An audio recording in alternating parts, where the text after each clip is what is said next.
ಈಗ ರಾಜ್ಯ ಕಾಂಗ್ರೆಸ್ನಲ್ಲಿ ತುಂಬ ಕಾಂಟ್ರವರ್ಷಿಯಲ್ ಸ್ಟೇಟ್ಮೆಂಟ್ ಕೊಡ್ತಿರೋರು ಯಾರು? ಎಲ್ಲ ಸಿದ್ದರಾಮಯ್ಯ ಬಣದವರು. ಸಿದ್ದರಾಮಯ್ಯನವ್ರು ಹೇಳಿದ್ರೆ ಇವರೆಲ್ಲರೂ ಕೂಡ ಸೈಲೆಂಟ್ ಆಗ್ತಾರೆ.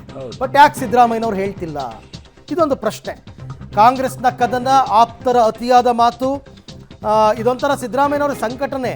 ಆದರೂ ಭವಿಷ್ಯದ ದೃಷ್ಟಿಯಿಂದ ತಟಸ್ಥರಾಗಿದ್ದಾರೆ ಅಂತ. ಹೈಕಮಾಂಡ್ ವಿಚಾರದಲ್ಲಂತೂ ನಾನು ಕ್ಲಿಯರ್ ಆಗಿದ್ದೀನಿ. ಹೈಕಮಾಂಡ್ ಏನು ಹೇಳುತ್ತೆ ಅದನ್ನು ಕೇಳ್ತೀನಿ ಅಂತ ಹೇಳ್ಬಿಟ್ಟಿದ್ದೀನಿ.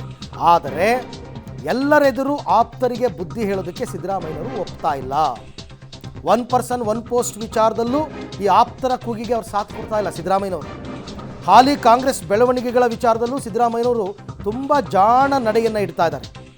CM ಸಿದ್ದರಾಮಯ್ಯ ಹೇಳಿದ್ರೆ ಆಪ್ತರು ಸರಿ ಹೋಗ್ತಾರೆ ಅಂತ ಹೈಕಮಾಂಡ್ನಲ್ಲಿ ಚರ್ಚೆ ನಡೀತಾ ಇದೆ. ನಿನ್ನೆ ಕ್ಯಾಬಿನೆಟ್ನಲ್ಲೂ ಪಾರ್ಟಿ ವಿಚಾರದ ಬಗ್ಗೆ CM ಯಾವುದೇ ಚಕಾರ ಎತ್ತಿಲ್ಲ. ಯಾಕೆ ಅಂದರೆ ಹೈಕಮಾಂಡ್ ಅಂಗಳದಲ್ಲೇ ತೀರ್ಮಾನ ಆಗ್ಬಿಡ್ಲಿ ಎಲ್ಲವೂ ಅಂತ. ಆಪ್ತರಿಗೆ ಬ್ರೇಕ್ ಹಾಕಿದ್ರೆ ಭವಿಷ್ಯದ ರಾಜಕೀಯ ಉಲ್ಟಾ ಎಂಬ ತಂತ್ರಗಾರಿಕೆ ಅಂತ.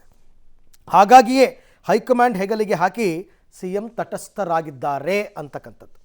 ಭೇಟಿಯಾಗ ರಾತ್ರಿ ಭೇಟಿಯಾಗಿದ್ರು. ಅವ್ರಿಗೆ ಪಕ್ಷದ ಬಗ್ಗೆ ಆಗೋಗಳು, ಸಂಘಟನೆ ಬಗ್ಗೆ ಚರ್ಚೆ ಮಾಡಿದ್ರು. ಜೊತೆ ವಿಶೇಷವಾಗಿ ಸಂಘಟನೆ ಅಂದರೆ 28ರ ಸಂಘಟನೆ, 28 ಚುನಾವಣೆ ಗೆಲ್ಲಬೇಕಲ್ಲ, ಅದ್ರ ಬಗ್ಗೆ ಪಕ್ಷ ಗೆಲ್ಲಬೇಕು, ಯಾವ ಹೋಗ್ಬೇಕು ಮಾಡೋಂಗಿದ್ರೆ ಆದಷ್ಟು ಬೇಗ ಹೊಸ ಅಧ್ಯಕ್ಷನ ಇಲ್ಲ ಇದ್ದಾದ ಮುಂದುವರಿಸಿ, ಇಲ್ಲ ಹೊಸ ಮಾಡೋದ್ರೆ ಬೇಗ ಮಾಡಿ. ಗೊಂದಲ ಇದೆ, ಅದು ಬರೀ ಚರ್ಚೆ ಅದೇ ಆಗ್ತಾ ಇದೆ. ಯಾವ್ದಕ್ಕಾರ ಒಂದು ಇತಿಶ್ರೀ ಮಾಡಿ ಹೇಳಿದ್ದೀವಿ.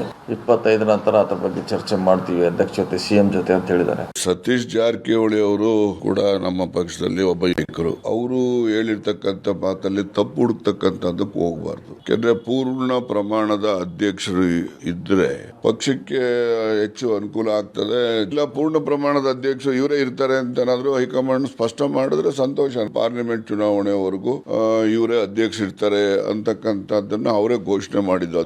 ಆ ದೃಷ್ಟಿನಲ್ಲಿ ಗೊಂದಲ ಸೃಷ್ಟಿಯಾಗಿದೆ. ಆದ್ರೆ ಅವರೇ ಹೇಳಿರೋದ್ರಿಂದ ಈ ಗೊಂದಲಕ್ಕೆ ತೆರೆ ಎಳಿಬೇಕು ಅಂದ್ರೆ ಹೈಕಮಾಂಡ್ ಅವರೇ ಸ್ಪಷ್ಟ ಮಾಡ್ಬೇಕಷ್ಟೆ.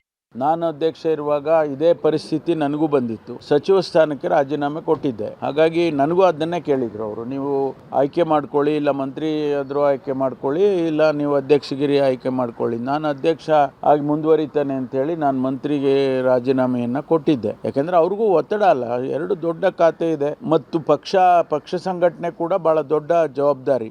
ಈಗ ಅದನ್ನೇ ಬಯಸ್ತಾರೆ. ಸೊ ಇದೆಲ್ಲವೂ ಕೂಡ ನೋಡಿ, ಪರಮೇಶ್ವರ್ ಅವರು, ಸತೀಶ್ ಜಾರಕಿಹೊಳಿ ಅವರು, ಆಮೇಲೆ ರಾಜಣ್ಣ ಅವರು, ಇವರಿಗೆಲ್ಲ ಸಿದ್ದರಾಮಯ್ಯನವ್ರು ಹೇಳಿದ್ರೆ ಕೇಳ್ತಾರೆ. ಆದರೆ ಸಿದ್ದರಾಮಯ್ಯನವರೇ ಅವರಿಗೆ ಎಲ್ಲರ ಮುಂದೆ ಬುದ್ಧಿವಾದವನ್ನು ಹೇಳ್ತಾ ಇಲ್ಲ. ಆಮೇಲೆ ಏನಾಗುತ್ತೆ ಗೊತ್ತಾ, DK ಶಿವಕುಮಾರ್ಗೂ ಇವ್ರಿಗೂ ವ್ಯತ್ಯಾಸ ಏನು ಅಂತಕ್ಕಂಥದ್ದು ಆಗ್ಬಿಡುತ್ತೆ. ಹಾಗಾಗಿ ನಾನು ಯಾವುದಕ್ಕೂ ಇಂಟರ್ಫಿಯರ್ ಆಗಲ್ಲ. ಇಂಟರ್ನಲ್ ಡೆಮೋಕ್ರಸಿ ಪಾರ್ಟಿನಲ್ಲಿ ಇರಬೇಕು ಅಂತಕ್ಕಂಥ ಲೆಕ್ಕಾಚಾರ.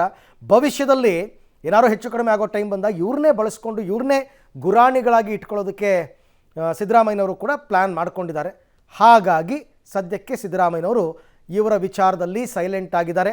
ಬಟ್ ಇವರ ಸೈಲೆನ್ಸ್ ಇದೆಯಲ್ಲ, ಅದು ಹೈಕಮಾಂಡ್ಗೆ ತಲೆನೋವಾಗಿದೆ. ಯಾಕಪ್ಪ ಇವರು ಅವ್ರಿಗೆ ಹೇಳ್ತಾ ಇಲ್ಲ, ಬಾಯಿ ಮುಚ್ಚಿಸ್ತಾ ಇಲ್ಲ ಅಂತ. ಸಿದ್ದರಾಮಯ್ಯನವರು ಕೂಡ ತುಂಬ ಸೀನಿಯರ್ ಪೊಲಿಟಿಷಿಯನ್ ಅಲ್ವಾ, ಅವ್ರಿಗೂ ಗೊತ್ತು ಯಾವ ಟೈಮ್ನಲ್ಲಿ ಯಾವ ಥರ ಪಾನನ್ನು ಮೂವ್ ಮಾಡಬೇಕು ಅಂತ.